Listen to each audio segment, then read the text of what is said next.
Hop, assalomu alaykum. Bugun biz LeetCode'da masala yechishni boshlaymiz. Hop, LeetCode'da study plan degan rejim bor. Shunda masala yechishni boshladik. 75, adashmasam, 75 ta masaladan iborat bu o'qitish plani. Shunda masala yechishni boshladik. Yecholmasak, javoblarni ham ko'rishimiz mumkin bo'ladi. Birinchisi merge string alternately degan masala ekan. Ya'ni bizga ikkita satr beryapti, Word 1 bilan Word 2. Shu ikkalasini biz merge qilishimiz kerak, birlashtirishimiz kerak bo'ladi. Hop. The merged strings will be merged as so deyapti. Ya'ni A, B, C berilgan bo'lsa, biz birinchisi, ikkinchi so'zimiz P, Q, R bo'ladigan bo'lsa, A keyin P bo'lib kelyapti, keyin B bilan Q kelyapti, C bilan R kelyapti. Hop, demak, masalamizni boshladik yechishni. Hop, biz online Python compilerda ochib olamiz. Masalani yechib turib boshlaymiz. Yechib ko'ramiz birinchi, yechib tekshirib ko'ramiz, test qilib, keyin testdan o'tsa, bunga o'tkazib turib test qilib ko'ramiz. Undan ham demak testlardan o'tadigan bo'lsa, javobimiz to'g'ri bo'ladi. Birinchi o'rinda nima qilamiz? Hop, iloji boricha funksiyalardan foydalanmaymiz, o'zimiz keltirib chiqarishimiz zarur bo'ladi. Ikkita so'z bor ekan bizda, Word 1 bilan Word 2.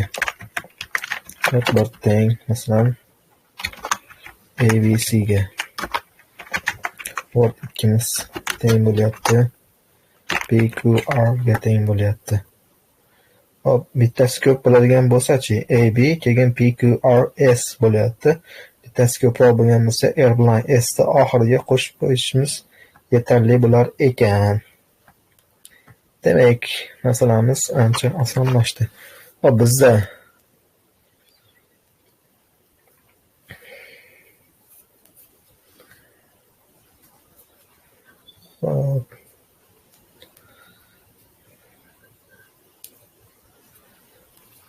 for'dan foydalansak, for in range ikkalasidan eng minimallisini olishimiz kerak. Minimal deymiz. Len Word 1 hamda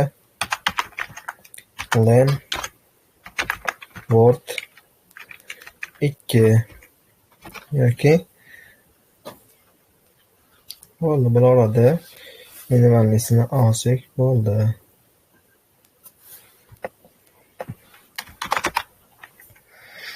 Hop, undan keyin bizni result teng deymiz. Resultga qo'shib ketishimiz kerak. Plus teng Word 1imizni isiga qo'shamiz. Word 2mizni isini. Undan keyin esa nima qilamiz? Resultimizga qo'shamiz. Teng Word 1imizni.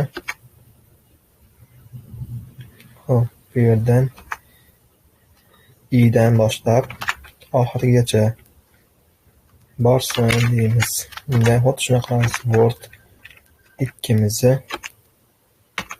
i'dan boshlab oxirigacha ol deb ko'ramiz. To'g'ri chiqarmikan? Desktop kesibdi. Print result deb qo'yishimiz kerak bo'ladi. EPBQ sra bu ikkalasi yana qo'shilib qoldi. Qo'shilib qolishini oldini olish uchun nima qilishimiz kerak?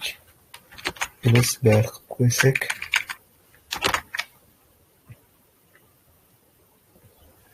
Xo'p, endi to'g'ri chiqdi. Ikkinchi testimizni ham berib ko'ramiz. AB bilan BQRS deb berib ko'ramiz. Bunga AB, bunga BQRS deb berib ko'ramiz. AB BQRS deb degan javobimiz chiqdi. AB BQRS to'g'ri. Berib qo'yamiz. B bilan Q beramiz ekan. BQ A, P, B, E, C, D bo'lish kerak ekan. To'g'ri chiqdi. Demak, xuddi shu javobimizni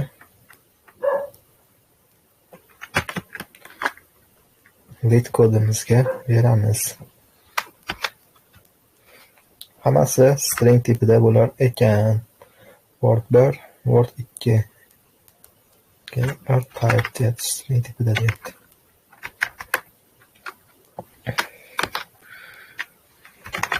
Return result deb beramiz.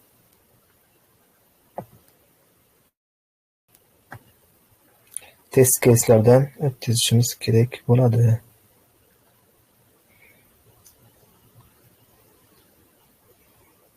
Hop, testimizdan to'g'ri o'tdi. Endi submit qilib jo'natamiz.